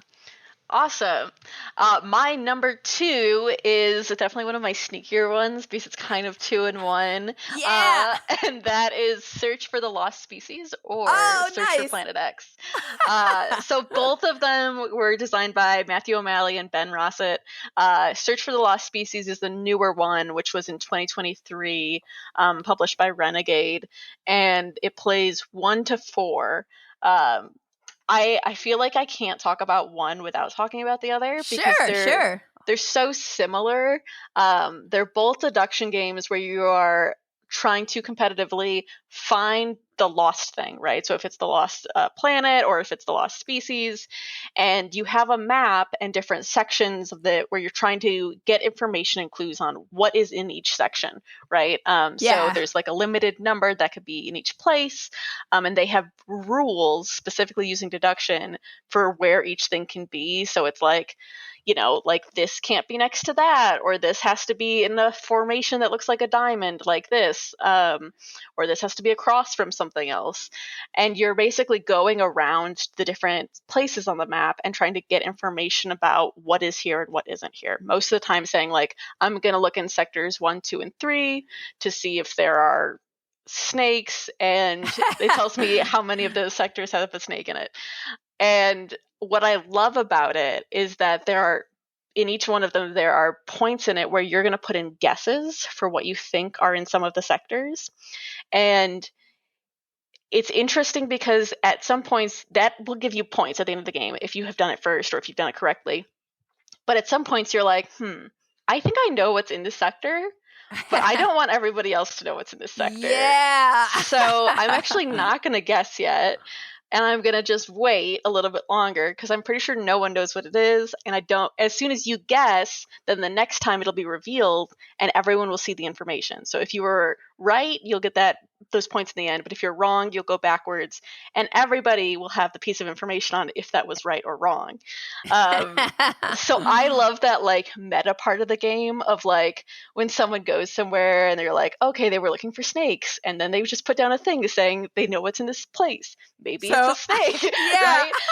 But you're kind of like also like if you're like metagaming it and being like, this is what they know about what I've done. Yeah, maybe. So they think I'm gonna put a snake. Yes. So maybe I'll actually guess something else, and then they'll all be wrong. I love that part of it, and the fact that like you can win that game without actually finding where the lost thing is. So in the end, the person who finds it is going to get like 10 points, a bunch more points for finding it, but everyone else still has a chance to guess it, or they can guess other things that they've seen. And so it's still possible to win even if you weren't the person who found the thing. And my other favorite part about it is that you can play it at different difficulties. So if it's somebody like me who plays it all the time, I'm like, I'm going to play it on Genius, no clues to start out with. But someone who's like just playing it for the first time and is like, I'm not or me. Just terrible at deduction. I want to be easy. So you can mix. Like you could play a harder game. I can play a handicap. So you would start with a number of clues. So it's like, I think it's like 0 to like 14, depending on which game of the games it is. And so you have all these pieces of information that you're going to start with. And I don't start with that information. And so then it allows you to kind of like even the playing field too. So it's not like, and I know people are kind of like, oh, I kind of want to play at the same level, but it's like no, I'm totally fine. I'm totally fine with having the like 20 more clues than you, Emily. Good, because I love it. Because then like the game really ends at the same spot, right? And then you're kind of like, okay, cool. I feel good still because like you were still in it. You still had a bunch of information, and it wasn't like a runaway leader where it's like everyone on the table is like, I have no idea what's happening except for one person who's like, I know everything. That's cool. That's cool. So I played Search for the Lost Planet when it first came out, and I loved it. And then I like went and ordered the deluxe bits. And then at some point, once again, I sold it because I was like, I got so excited by it because it's like, it is really cool. And there's an app that is what you're like doing your searches with and everything. But then I just like never got it to the table because I guess like I'm not like, deduction games aren't my jam as much as yours. So I was like, I don't need this game. But I was curious, isn't there another one coming out? There is, and this is my other sneaky part of it, was that, so Search for the UAPs is the newest one that just came out, and that was actually by Tim Barton and Janos Orban this year in 2024, and it's published by Bezier Games. And it's like a re-implementation of Search for Planet X, but it's very different because, first of all, it plays 1 to 5, which is more than the other games can play. Second, it has 2 orbits that move throughout the game. So, like, as you're trying to get information about what is in which space, you're actually, like, literally moving the board every so often. And so it has, like, another element of even more so thinkingness of, like, okay, at the beginning of the game, it was here, and now it must be there, and then if it's there now, what does that mean for next turn? So it takes it to kind of like a whole new level. It is also different because there's a variable number of each object. So, like, in the other games, you'll say, like, there are 2 snakes. You'll always know there are 2 snakes, kind of thing.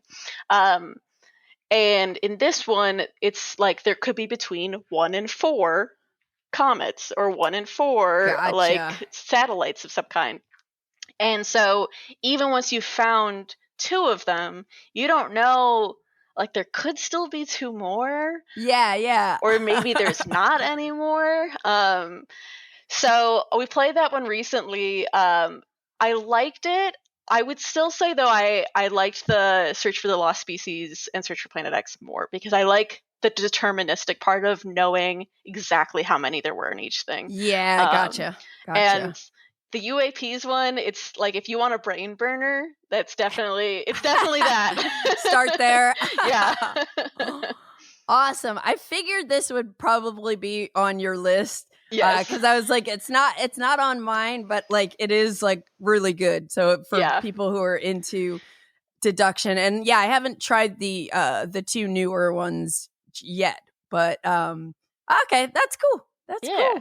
So the next game on my list is a game I've talked about that I was excited about that was coming out at Gen Con, and it is Pagan: Fate of Roanoke. So this is a 2-player asymmetric expandable deduction card game where one player is going to be playing the witch and the other is the witch hunter. This is designed by Casper Christensen and Kar Storgard. It originally came out in Germany, I believe, in 2022 from Wormgold, and now Capstone has a new 2024 version.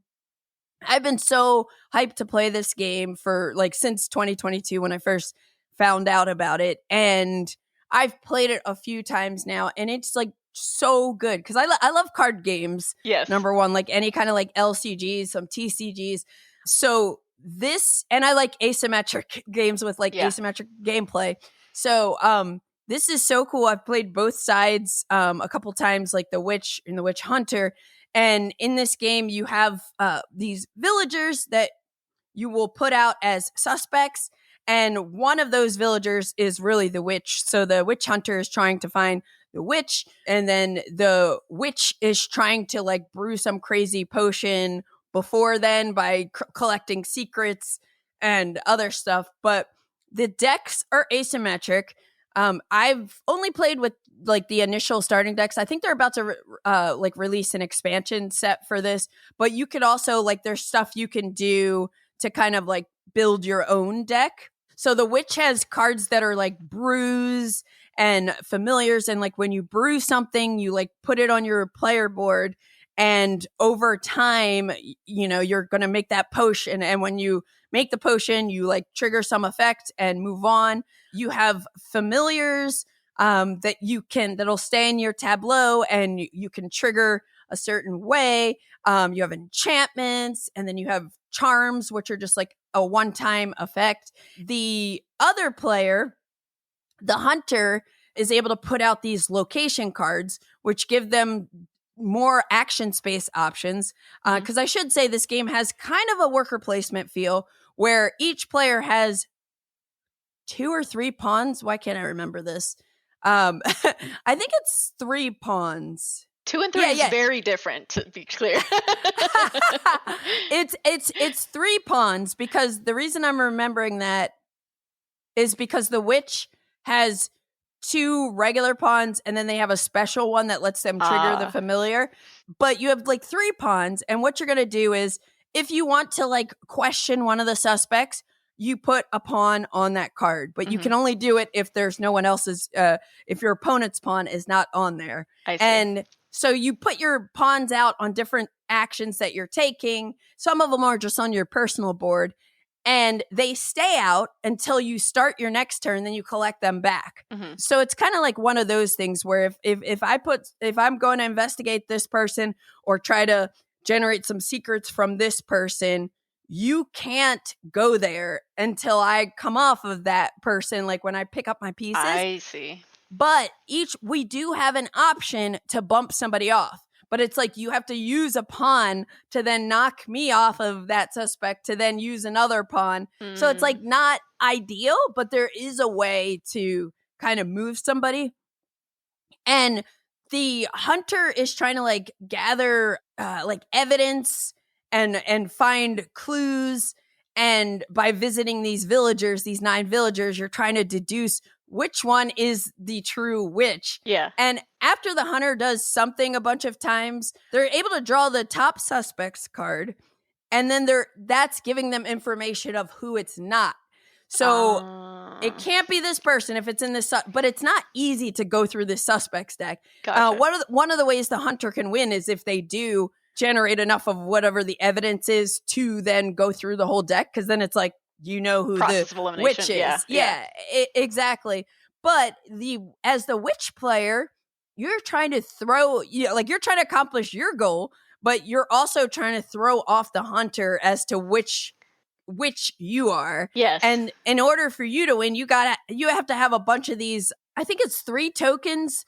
At least 3 of these, I can't remember the names, like of the secrets and favors maybe or something, but you need 3 of something on the witch, and then you have to then take the action that's like conjure the potion or whatever, and you can win the game. But it's like, if the witch hunter sees you're like adding a bunch of tokens on somebody, they're going to be like, that might be the witch. Suspicious. Yeah, so it's like it's very much a lot of mind games, but it's really, really cool, and it feels very thematic, because like the hunter can also have allies. The hunter can play investigation cards on these different villagers in the center of the table, and if they do, it kind of changes some rules up. But then the witch can place these enchantments that are kind of like changing everything. And like the hunter may want to like get rid of those enchantments, but that's an action. And it's very, very cool. Like 2-player, if you like card games, if you like asymmetry or just witch games, it's super cool. And it's called Pagan Fate of Roanoke. I have heard about this one, and I'll say I think everyone on the channel has told me so far that they think I would like it, but I still haven't gotten our review copy played. So now you're like really hyping me up for like, I just got to go and be like, do we still have our copy? Because we got to get it played. Yes. Candace says I need to play it. Yes. I love it. It's so good. It's so good. I think you'll definitely dig it. But let's move on to your number 1. My number 1. So my number 1 deduction game is Turing Machine. So this one came out in 2022, and it was my game of the year. It's designed by Fabielle Gradel and Johan Levitt, published by Scorpion Mask, and it plays 1 to 4. Turing Machine is like the deduction game of all deduction games. It's just like such pure deduction. And I have my background in technology, so like I had my bachelor's in computer science. This one just like has a very special place in my heart because it has nice. It's about like punch cards and trying to figure out a very specific code. And it's basically, there's going to be 3 numbers, and it's a 3-number code, like 1 through 5 for each number, and you're going to have different clues that tell you about what the code could be. So you're just taking guesses and saying like, could it be this number in this place, or could it be this number in this place? And you're trying to, as quickly and efficiently as possible, guess what it is. It can be played competitively, so you can play it in a group of 1 to 4 and try to be the first to get it right. Or you can play it cooperatively, which is what I prefer to do. So like me and my partner like to play it 2-player together, and we'll do like the super crazy hard modes, and just spend like half an hour just saying like, what could it be? Could it be this? Could it be that? And like going through all the options before we actually take a guess or try to take and see what it is. I love it because in the end, like, we're both very logic-y, puzzle-y people, and so like it's a great time for us to come together and kind of get to do that together. Yeah. It's also, I do not play a lot of solo games because I love playing games with people, but this is one of the very few games that I'll just take out and play solo every now and then because I just love it so much. Yeah, Turing Machine is a game that I still have not played, believe it or not, but everyone I know who is into like puzzly deduction games like loves I this love game. it. It's so good. And like they have an app for it too, so there's always like a new puzzle each day, and there are some that like come with the game as well. So you're never worried about like running out of puzzles or anything. There's just always more, and there's many different modes they have for like difficulty. So once you start playing those, there's a nightmare one that like really will just mess with your whole mind. It's just kind of absolutely crazy. I look like a madman because I have like a whiteboard with like all these scribblings, and people come downstairs and are like, what are you doing? And I'm like, I'm playing a board game. But it's great. Cool. I love it. Awesome. And do you know if like is the designer of Turing Machine have a new game or something like that? Like does. So those two, Fabian Grudel and Johan Levitt, just came out with Kronologic. It's their new series. That's right. So Kronologic Paris just came out this year in 2024, and it's going to be a trio of games in different locations at different time periods. This one's very different. So this one, instead of, it's very different. It's much more like think Clue, but through time. So interesting. If you like, for me, Clue is not a great deduction game because I feel like it's all about like just moving around the board and less deduction. This is like if Clue was actually about deduction and also think about a time element. So it's like something happens at the Paris Opera. In some of them, it's somebody died, and some of them there's a ghost, and some of them it's like a jewel gets stolen, and you have to figure out who did it, in which room, and at which time. So like there are 6 times throughout the night, and people are moving from room to room. You have to figure out like where they're going, who was where, to eventually get to like the actual information you needed.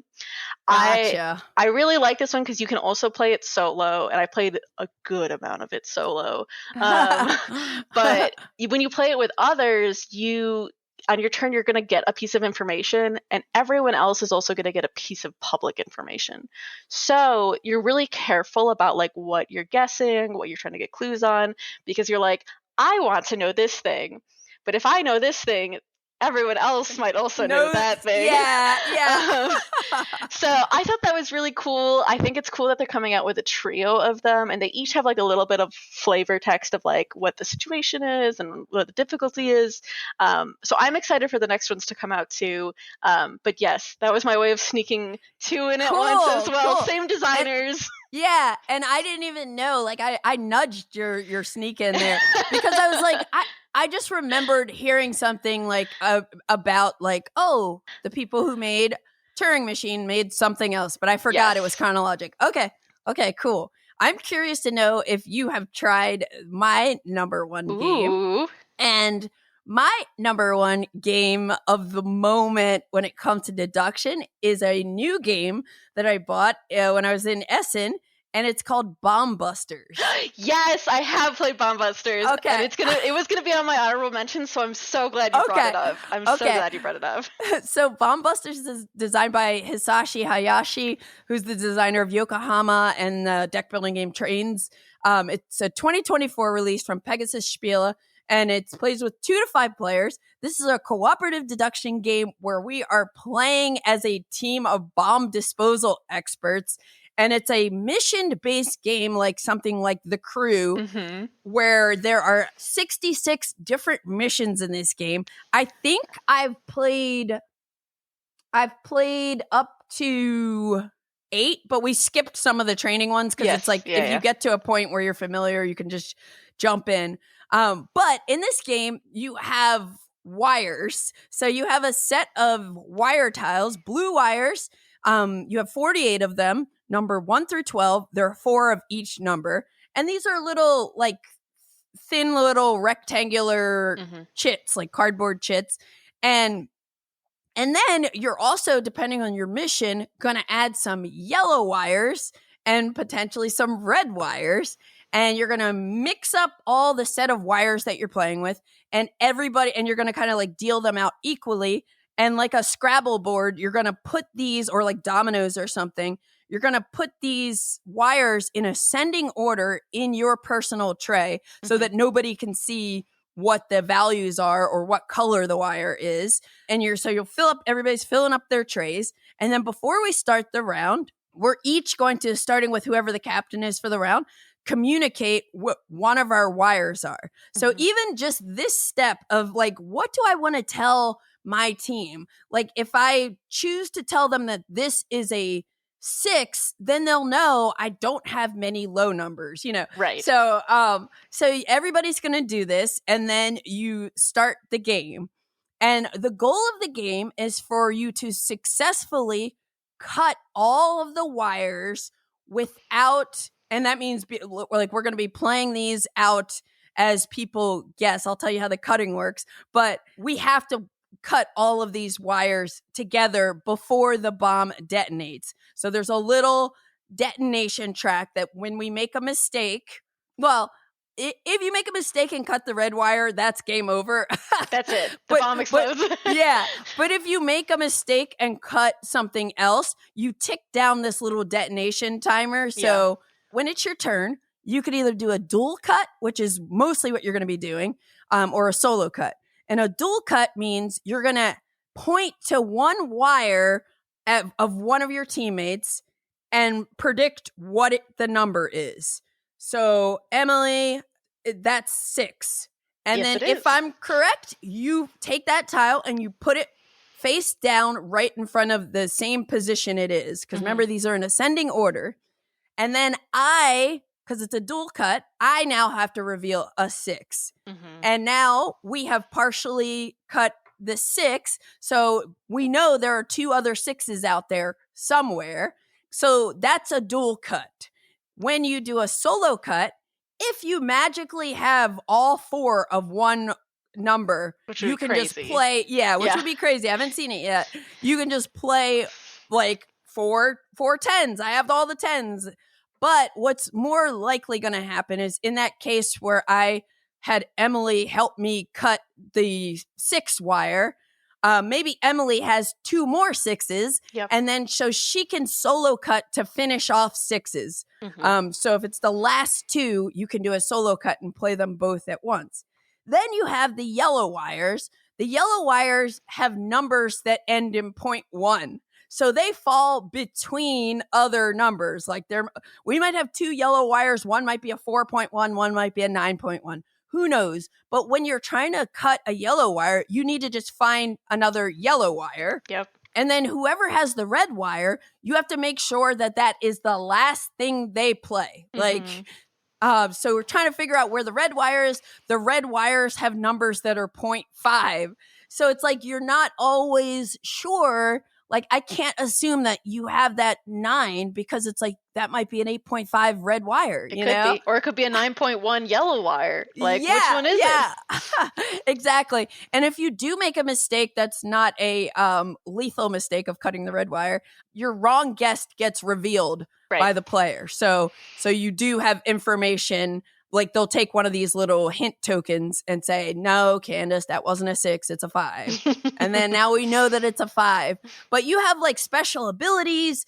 It's just like the way you're thinking and looking at people's boards and trying to communicate is like so interesting to me. And it's like really, really satisfying when you get it right. And I'm so pumped to like start going through the boxes of advanced missions. There are so many boxes. It's crazy how many boxes are within the box of this game. Yeah. You like see it and you're like, oh my god, what is it like? This is like a whole legacy game. Like, what's gonna happen in this? Yeah. I cannot wait to find out what happens. Another element I'll mention is there are item cards. So each round you're going to put out a certain amount of equipment cards. And like the minute they're going to have numbers 1 through 12. And the minute you cut the first pair of one of the numbers that are on the cards, you get access to that ability. Abilities are cool. You also have a double detector you can use once per game where you can point to 2 tiles on one of your teammates and say one number is one of those 2 tiles, this number.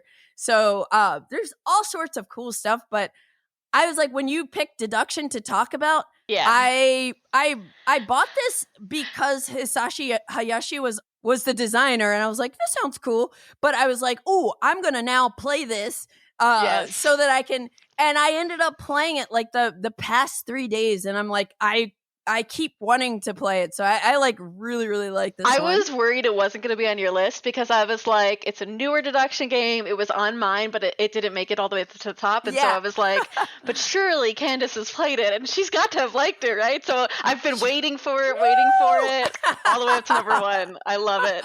The thing I love about it too is that like it starts with some really basic tutorial missions. And you're kind of like, okay, I get the premise. I don't need to do these. But then you go to like 3 or 4 and you try that one and you fail it. And you try it again and you fail it. And you try it again and you're like, actually, maybe I should have done the tutorial missions. Because it's a little more tricky than you think it's going to be. There's a point in it where you're kind of like, I don't know what to cut. Yeah, like I don't know what the information is. You have to be like so strategic with what information you're sharing to other people. And even when like if I had that opportunity to solo cut those 2 6s, I could do that and show you guys my 6s. But if you all know that I have the 6s, it's actually better for me to try to give you different information. But sometimes you don't do it and you're like, everybody already knows this, right? But they don't know it. And they're like, why, if you had the 6s, why didn't you solo cut forever ago? And you're like, I was trying to get you more information. So it's really fun. And I love how it just keeps changing up the game too with all the different missions. I was surprised with how good it was. And initially, as long as you're not cutting the red wire again, like if you make a mistake, it's like, okay, whoops, we made a mistake. We got some information. But you, as that detonation dial ticks down, you start to really feel the stress. Like you're in that room, like figuring out which wire to cut. And you're just like looking and thinking and... You know, it's really cool. And also, like, I've played with 3 players twice now, and I played with 4 players once, and that's very different. It is very different. I liked it at 4 a lot more because it was just like so with 3 players, the captain has basically two hands, right? Really? Yes. Oh, whoops. Did you not play that? No. Well, different experience. Different where you could play is that at 3, the captain has 2 hands, and they basically have like so everyone still gets a fourth of the tiles, but they have 2, and they're both ascending order. But they have just like so much more information than everybody else because they have like half the things in their 2 hands, and everyone else only has a quarter. And it's so hard having that captain role because you're like, oh, I have so much information, but you only have 1 turn, and you're trying to be like, okay, what information do I give everybody? I know so much, and they know so little. Yeah. Okay. So when we were playing with 3 in some of the like later missions and you have all these tiles, I did see in the rules where they were saying like sometimes you'll have 2 trays. Yes. And they were saying like when you take 2 trays, you deal them separately and each tray needs to be in ascending order. But I didn't realize that was like how you should do it with 3 players. Yeah. And I was like, we were thinking like if your trays are just too full, you would have 2, but that actually makes more sense for like different player counts where you would have multiple trays. Yes, yeah. Otherwise, you start getting like a lot of things on your tray, right? Because like you were saying, it just like kind of starts overflowing. So they kind of negates that where you kind of have different hands, but it's still like it's so much information to try to keep track of. I love it though. It was so much fun. Okay, now I'm excited because I think we kind of learned just from playing the training missions too. Yeah. Like, I mean, there aren't a ton of rules, and that's kind of the way it goes, right? When there aren't a ton of rules, you make a mistake. Of course. somehow. But yeah, it's really like addictive and fun and like very tense, but like satisfying when you get it right. And it's so easy to just start again, right? Like, Yes. you get it wrong and you're like, okay, let's go. Take 2. Yeah. We got it this time. Yep. We can do it. Yep. Dump those wire tiles in there face down, shuffle them up, and draw them back. Yeah. So that is Bomb Busters. Okay, so I have a couple honorable mentions too, because like this was hard. It was. So I'm just gonna quickly mention them. There's a button shy game that came out in 2021 called Revolver Noir. Ooh. I don't know if you've heard of this, but it's a 2-player game designed by Xavier Davidson, and it's 18 cards, and you're basically like, we're moving around this mansion trying to find each other and shoot each other twice. Oh. I think that I got a copy of this from the publisher, but I brought this game on the plane, and my partner Matt and I was like, let's try this, because literally there's no table space needed. Yeah. You're both gonna hold like a stack of maybe like 8 cards or something like that. And whatever the card is on your front, these are like different locations. Some of them have actions, but that's where you currently are. And then like, so we each can see, like, we're holding our own stacks. We know where we are. And you're trying to take actions and move into locations and like ask your opponent. Like, you can set traps, trying to figure out where they are. And then like, you can move. When you move, you take that card and you put it to your front. But you can only move like to like adjacent areas, like, sure. and each card tells you like you could move upstairs to the attic right now or to this closet or whatever. It was super nifty, and I was just really impressed by that. That's Revolver Noir. So you haven't heard of that? I haven't heard of it. I love button shy games though because of that, because they're always like so little and yet so like clever how they come together. Yes. I love games that you can play on a plane, play in the restaurant before your meal gets there, just like 100%. Sneak it in somehow. Yep. The other game I was thought about for this list was Belratti. Have you ever played Belratti? I have not played Belratti. Okay, so this was a game, it's almost like a party game that came out in 2018. And it's been out of, like, I played it a couple years ago and like just had a blast. And it was out of print, but Cosmos just made a new edition. And it's basically almost like a fake artist kind of game where players are going to split into roles. Like, some people are going to be buyers and others are going to be painters. And you're playing against the game, so it's cooperative. And you're going to flip 2 cards. You have this big deck of all these like random items, like a car, a baseball bat, like huge deck. You're going to flip 2 cards, and that's going to be like your theme.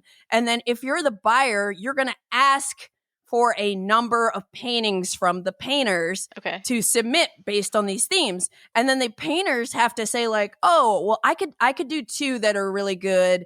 And like collectively, whatever that number is that the buyers want, the rest of us have to put in cards. So we have to figure out who has like the best options.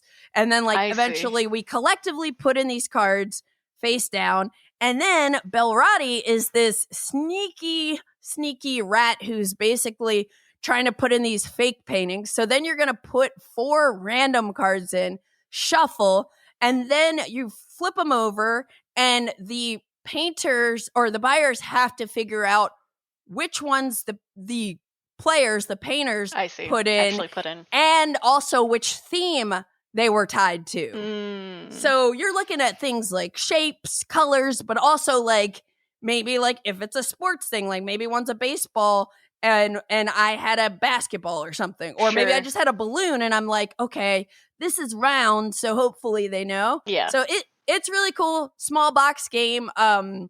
Something I definitely want to play more. I have a blast every time I play it. So you don't know that one. And all right, the last one I'll mention is Alchemists. I have heard of the Alchemist, but I haven't had a chance to play it. Okay, I was actually thinking Alchemist was going to be on your list. I think you're going to freaking love it. Really? Yes. Alchemist, because it's like, heavy Euro game with heavy deduction. Oh my gosh. And you're making your alchemists that are mixing different ingredients behind a screen to make potions, and you're trying to submit theories and stuff like that. And it's driven by an app similar to Search for Planet X, where you will secretly put ingredients behind your screen, hold the camera up to them, and it'll tell you what you make. And then you're marking that on a board, and you're doing all sorts of stuff like with that. The main reason the first time I played Alchemist, I was like, this is amazing. And I bought it, and I never played it. So I eventually sold it.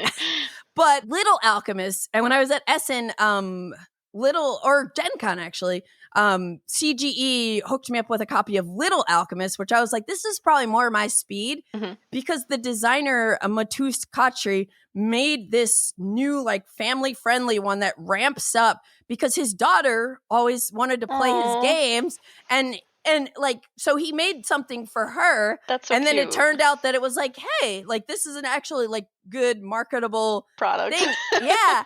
And so I played a couple levels of Little Alchemist, and it's another thing where it's like, starts off very basic. The app even explains the rules, really nice components and everything. And then you're like, okay, we do that first game. We're just trying to make the right potions and sell them to these customers. Next round, it's like, okay, we have to submit theories, because each potion is associated with just 2 different ingredients or something, like, or elements. I forget what they're called. But like, then you're trying to come up with theories, and it's like gradually ramping you up, and it has boxes that you unlock that like ramp up the complexity. And I'm like, this is really cool. Number one, I'm not great at deduction. Like Alchemist, like, I feel like I was awful at it, but like this helps you grasp it so much better by taking you step by step. Yeah. And it's really, really a good game. Like, I played it with my friend Joe, once again, who he's played Alchemist a ton. I've played it probably like once or twice, and we like heavy games, but we still like, we're like really digging like the production of this one and how it ramped up. And we were still competitive, even though like it looks very playful, like a kid's game, but we were still really competitive. And so I mainly wanted to bring it up because Little Alchemist is out. Alchemist is not going to be everybody's cup of tea, but Emily, I think you're going to love it. I have to play it. It sounds like it would be right up my alley. But I love that games nowadays too are able to do that, where they're kind of like almost doing tutorials and like being able to ramp up into a game. I feel like it just gets people to the fun faster. And then they're like, oh my gosh, I actually like this game. Instead of being like, here's a 45-minute teach. I promise you'll like it. Just stay awake for this long. Totally. And the last game that I just jotted down when you were talking about something earlier is a game called Accuse that I talked about last year. I picked it up at Essen. It's a small box card game that's kind of a clue-style deduction game where you're trying to think of where, and it's all card-based, where the murder happened, what the weapon was, and who did it. And everybody has a little bit of information. So there's some bluffing, and it's really fast, and it's fun. And I was like, how did I not put this on the list? Because it's fantastic, and I don't think many people know about it. And that's called Accuse. Okay. Do you have any? I do. So I kind of sprinkled in there the Search for the UAPS, Kronologic, but I also wanted to bring up Message from the Stars is also another all-play game. So they did Fiction, and then this year they did Message from the Stars. The designer was Clarence Simpson, and it plays 2 to 8, and it's like it's a cooperative one versus many. Well, I guess one and many. Where like one person is basically an alien and they have their own language, and then everyone else is playing as the humans, and we're giving messages back and forth, and we're trying to like have them understand what letters we have in common for our cipher. And so that's one level of the game, is basically like at the same time we are like we're saying like, here's a word, how many of these letters are in the word. And it's a little more complicated. It's definitely more mathy, because it's like, if it has this letter in it, it's going to be, the number you're going to get is always going to be negative if it's anywhere in there. If it has this number in it, if it has this letter in it, you're going to give it +1 every time that letter appears. And if it has this letter in it, you're going to give it ×2 every time the letter appears. So you're getting a number, and it's like, it's a 16. What does that mean? Yeah. And you're like kind of doing like a math game at the same time. But cool. that is one level of the game. That at the same time, there's a second level where you are trying to get the other team to, or the other people to guess what your kind of code words were in each of 3 categories. So it might be like jobs as a category, and it's like sports professional, medicine, labor, I don't know, some other stuff. And you have one of those words they are trying to get the other team to guess at the end of it. So you're thinking about like, what words should I use to get these numbers and letters? Also, can I use words that will somehow get them to guess sports professional by the end of the game? And there are 3 of those. And it's like, it's kind of like every time you get it, they're like, and also. So I loved it for that, because it was like every time there was just like one other thing to the deduction part of it. And I was surprised that we did a demo of it at Gen Con and we got it. And I was so happy when we got it, because it just like, it feels like one of those things that seems super impossible when you're doing it. You're like, how would we possibly know? Yeah. But then once you've done it, you're like, oh, I got it. I think we can do this. Cool. And we played it a few times since then. I really like it. It's really fun. I think the bigger the group, the probably more fun it'll be, because it seems like more approachable if there are more people on the human side. Gotcha. And even though the alien being only one person can seem very overwhelming, you see it played, you're like, I don't think I could do that. Yeah. When you're actually doing it, I think it's helpful that it's cooperative, right? So you know that they're like on your side. You're not trying to trick anybody. You're not trying. Right. The game itself is what's hard. It's not like the interaction with people is hard. So that one was a really cool one. And it was Message from the Stars? A Message from the Stars. Yep. A Message from the Stars. Okay. And that was, I think, all of my honorable mentions. Oh, I did have, you mentioned, I think, at one point, The Crew. Yes. And so I had to say that one. And the other one that was close on my list was Decorum.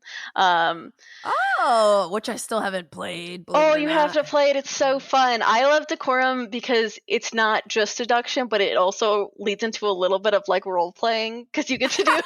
They said it's the passive aggressive game of cohabitation, and it really does feel that way. Like I have something on how I want the house, you have something on how you want the house, and like we keep moving stuff around and saying how we feel about it.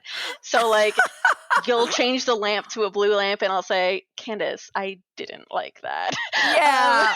We're going to have to move that to the bathroom. And I'm not usually one who gets into characters that big, but like this game makes it so easy, because you get so invested in your little picadillos.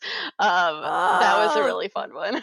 Yeah, I need to play Decorum at some point, because I love the theme, and everybody says how fun it is just for those reasons that like makes you feel that passive aggressiveness of trying to get the house organized with your roommate who has different objectives. Yes, I think they had an expansion pack too that came out this year at Gen Con. Yes, I think so too. Haven't played that one yet, but it seems fun. Okay, I'll check it out. Well, it seems like we could definitely talk forever about deduction games, and I'm really glad, Emily, that you picked this to make me like realize how much I do appreciate deduction games, because it's not like something. Yeah, it's not something I would have naturally thought about. Like this probably would have been one of the last topics I would kind of think about. I think but there are so many really, really awesome deduction games. Well, and I'm super excited now, because now I have like 5 more games that I want to play immediately on my list. Yeah, same here. But thanks so much for joining me. And, I might be in Indy at some point next year. I told David I'd reach out so we can hang. Let's play some games. Yeah! Awesome. Well, keep up the good work with Man vs. Meeple and everything. And worst case, I'll see you at Gen Con probably next year. There you go. Thank you so much, Candace. Yeah, thank you. You've been listening to the Board Game Geek podcast, produced and edited by Candace Harris. Special thanks to Matt Fonda for editing and mixing our music. Be sure to visit us on the web at boardgamegeek.com. You can also find us on YouTube, Twitter, Blue Sky, Instagram, Facebook, TikTok, and Twitch under Board Game Geek. You can reach us by email at podcast@boardgamegeek.com. Thanks for listening, and happy gaming!